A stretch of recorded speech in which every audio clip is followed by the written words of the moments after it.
Hello সবাইকে, welcome to my mini blog.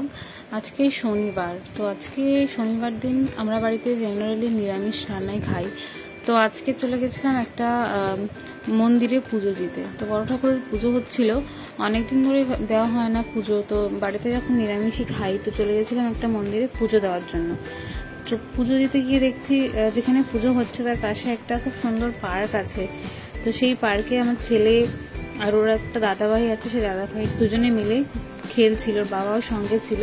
তো খুব মজা করছিল, স্লিপে চড়ছিল, স্লিপে চড়ে তারপর ওখান থেকে তো আর নামবেই না। তো আমি সেই ফাঁকে চলে গেছিলাম পুজো দেওয়ার ওখানে, যেখানে মন্দিরটা রয়েছে সেখানে। তো পুজো টুজো দিয়ে এসে খানিকক্ষণ আমরা পার্কে বসলাম। ও তো খেলতে এত ব্যস্ত, খেলার এখানেই থাকবে, বলছে তুমি চলে যাও, আমি এখানেই খেলবো। তো স্লিপ থেকে নামতে আবার ভয় পায়, তো ওর বাবাকে বলছে তুমি উঠে আসো উপরে, তারপরে আমি নিচে নামবো, এতটাই ভীতু। তারপরে জোর জবরদস্তি যেরকম করে হোক নামানো হলো, নেমেছে।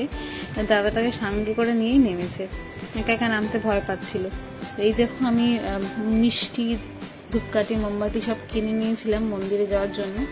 তো সব কিছু নিয়ে মন্দিরে এসে গেছি। এই যে মন্দিরে অলরেডি পুজো স্টার্ট হয়ে গেছিলো। তো মন্দিরে পুজো টুজো দিয়ে খানিকক্ষণ ভিডিও নিচ্ছিলাম, সবাই এখানে দাঁড়িয়েছিল।